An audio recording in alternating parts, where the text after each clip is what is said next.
Hello friends, आप देखना शुरू कर चुके हैं इस यूट्यूब चैनल का video tutorial series master class software engineering and programming languages. आप चैप्टर 1 देख चुके हैं जो कि ओरिएंटेशन प्रोग्राम था, जहां पर हमने सॉफ्टवेयर इंजीनियरिंग क्या होती है और सॉफ्टवेयर इंजीनियरिंग इंजीनियर्स की प्रॉब्लम्स और सॉफ्टवेयर डेवलपमेंट की प्रॉब्लम्स और प्रोग्रामर्स की प्रॉब्लम्स, इश्यूज और मेथड्स क्या होती हैं वो हमने कंपेयर करा था और उनके बारे में हमने जाना था। हमारा चैप्टर 2 चल रहा है, जहाँ पर मैंने आपको फ्रंट एंड या क्लाइंट एंड प्रोग्रामिंग लैंग्वेजेस बता रहा हूँ, जिसमें HTML है, CSS है, जावा स्क्रिप्ट है, jQuery है, अजाक्स है। और ये मेरा एक और टॉपिक है, टॉपिक 5, जहाँ पर मैं आपको schema for search engine and open graph for social media, इसका थ्योरी में आपको आ चुका है। थ्योरी आप देख लीजिए और ये उसका प्रैक्टिस सेट है। अब स्कीमा फॉर सर्च इंजन, जैसा कि मैंने आपको थ्योरी में बताया था, ये लैंग्वेज क्यों निकाली? इसलिए निकाली कि जब हम Google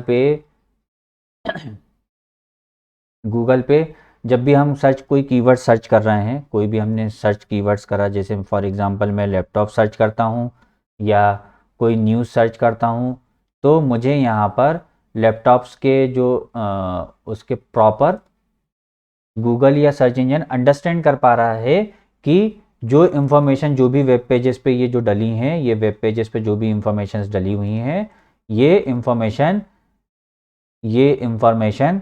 Google as a products ले रहा है, एज ए न्यूज़ ले रहा है, इस तरीके से वो चीज़ अंडरस्टैंड कर सके। पहले ऐसे 2000 बिफोर 2014 ऐसा नहीं होता था। तो बाद में structured data, Google structured data ने एक डेफिनेशन दी कि भाई आप अपने वेब पेजेस को स्ट्रक्चर्ड डेटा में आप डिफाइन कर दें, जहां पर आप ये बता सकते हैं कि ये पर्टिकुलर हमारा जो वेब पेज है, वो वेब पेज किस इंफॉर्मेशन को रिप्रेजेंट कर रहा है।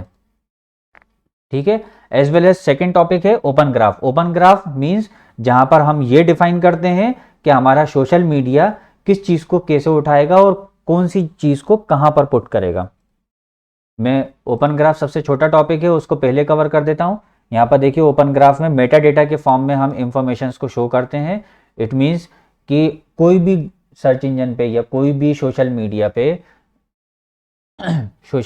पे इतनी चीज़ें जाती हैं: outgoing titles, type, URL, image, short description और उसका क्रिएशन डेट्स, इस तरीके से चीज़ें जाती हैं। जिसके उसके मैंने और नीचे आ जाता हूँ तो देखिए आपको दिख रहा है ऑडियो,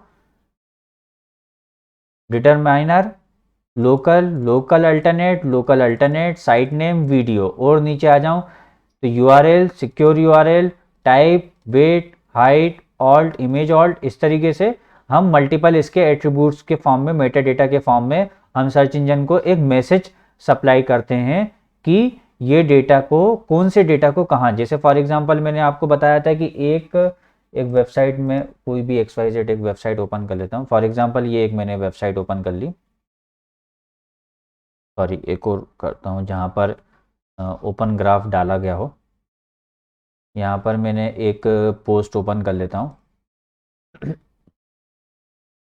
अब इस पोस्ट में बहुत सारा डेटा है, टाइटल है, और भी कई सारी जगह पे टाइटल लिखे हुए हैं। ये भी एक टाइटल है, ये भी एक टाइटल है, ये भी एक टाइटल है, ये भी एक टाइटल है। लेकिन इस वेब पेज को जब भी मैं सोशल मीडिया पे शेयर करूँगा, तो सोशल मीडिया पे जब भी मैं शेयर करूँगा तो मुझे इसको टाइटल लेना है, इसको इमेज लेना है और इसके शॉर्ट डिस्क्रिप्शन लेना है। मैं इसको डिफाइन कर सकूं, इसके लिए ओपन ग्राफ की कोडिंग होती है। ओपन ग्राफ हमें डिफाइन करना होता है। ओपन ग्राफ हम डिफाइन करते हैं। देखिए, Meta property outgoing title Akhilesh, outgoing description, outgoing URL, outgoing image, ये आपने हमने डिफाइन किया हुआ है। इट मीन्स कि हम सोशल मीडिया को कम्युनिकेट कर रहे हैं कि आपको किसको टाइटल लेना है, किसको इमेज लेना है, किसको कंटेंट लेना है, ये हम डिफाइन करें। That is called open graph protocol. As well as हम सर्च इंजन को डिफाइन कर सकें, उसके लिए हम स्कीमा यूज करते हैं। कौन कौन से स्कीमास होते हैं? जैसे सबसे कॉमन है ऑर्गेनाइजेशन डिफाइन करना। ऑर्गेनाइजेशन डिफाइन करना, जैसे मैं अब मैं अपनी वेबसाइट के थ्रू मैं आपको बताता हूँ। इस वेबसाइट पे एक ऑर्गेनाइजेशन की इंफॉर्मेशन सप्लाइड हो रही है, ये रहा स्ट्रक्चर्ड डेटा टेस्ट पे मैं लेके जाता हूँ इसको।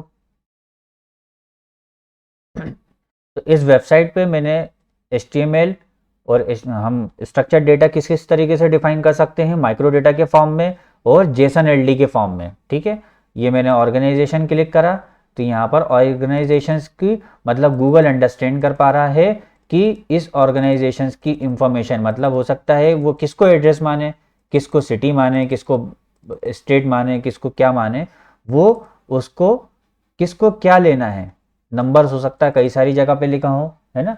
तो एग्जैक्टली उसको एज ए ऑर्गेनाइजेशन क्या इनपुट्स जाएगा वो हमने यहाँ पर देखिए जेसन LD के फॉर्म में हमने उसको इनपुट्स दिया हुआ है। उसकी हमने कोडिंग लिखी हुई है कि जेसन LD में जहाँ से हम सर्च इंजन को कम्युनिकेट कर रहे हैं कि it is a organization definitions as well as यहाँ पर और क्या चीज़ जा रही है, साइट नेविगेशन। साइट के नेविगेशंस हम कम्युनिकेट करके दे रहे हैं कि इसके अंदर इस वेबसाइट में कौन कौन सी साइट्स के URLs हैं, लिंक्स हैं, कि जिसको गूगल इन URLs को भी स्क्रॉल करके देखेगा।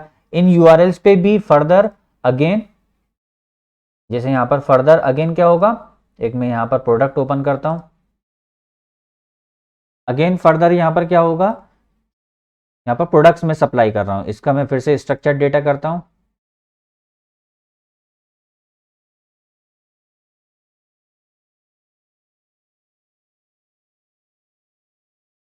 प्रोडक्ट्स, ये प्रोडक्ट्स की डेफिनेशन जा रही है। अब प्रोडक्ट्स की डेफिनेशन यहाँ पर मैं यहाँ पर भी जो है जेसन LD के फॉर्म में गई हुई है। ठीक है, और इसमें हो सकता है देखिए एक एरर दिखा रहा है, the product is missing a global identifier. Means ये हम यहाँ पर ये भी चेक कर सकते हैं कि हमारे जो स्ट्रक्चर डेटा जो सप्लाइड कर रहे हैं जेसन LD के फॉर्म में चाहे माइक्रो डेटा के फॉर्म में, उसमें अगर कोई एरर है तो हम Google structure data testing tool से हम उस चीज़ को टेस्ट करके उसको सही कर सकते हैं, करेक्ट कर सकते हैं। इसका ब्राउज़र में कोई टेस्टिंग टूल नहीं बना हुआ है। इसी तरीके से डिफरेंट डिफरेंट टाइप्स ऑफ चीज़ें आप यहाँ पर डिफाइन कर सकते हैं। फॉर एग्जांपल जैसे न्यूज़ को अगर मुझे डिफाइन करना है तो कैसे करूँगा, news article schema, markup for news, उसका एग्जांपल्स भी होंगे, डिफरेंट एग्जांपल्स होंगे। क्रिएटिव वर्क्स का एग्जांपल है, रिव्यू न्यूज़ का है एग्जांपल्स, ये देखें। तो हम स्कीमा के अंदर जस्ट सिंपल ये डिफाइन कर रहे हैं कि हमारा सर्च इंजन कैसे कम्युनिकेट होगा, और ओपन ग्राफ में हम ये बता रहे हैं कि हमको सोशल मीडिया पे कौन सी चीज़ कहाँ लेकर जानी है। इसका खास ध्यान रखते हैं जब भी हम पब्लिक वेब पेजेस जब भी बनाएंगे। पब्लिक वेब पेजेस का मतलब यहाँ पर एक और नई टेक्नोलॉजी आ गई, और अगर मैं पब्लिक बोल रहा हूँ तो मतलब प्राइवेट भी होगा, पब्लिक बोल रहा हूँ तो प्राइवेट भी होगा। मतलब प्राइवेट नेटवर्क मतलब हमने आफ्टर लॉगिन हमारा कोई चीज़ अगर आ रही है तो हम उसको प्राइवेट बोलेंगे, और विदाउट लॉगिन अगर आ रही है तो हम उसको पब्लिक नेटवर्क बोलेंगे। विदाउट लॉगिन हमको वो चीज़ दिख रही है। तो हम जब भी पब्लिक नेटवर्क की कोई वेबसाइट बनाएंगे तो हम वहाँ पर डिफाइन करेंगे कि भाई साहब ये जो है डेटा जो है इस चीज़ का डेटा है।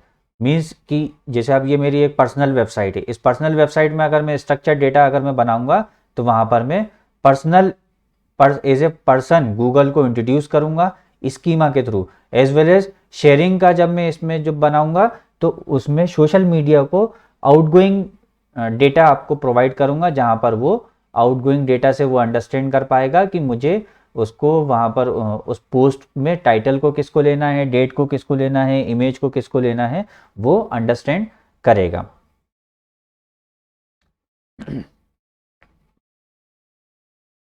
इस टॉपिक में बस इतना ही।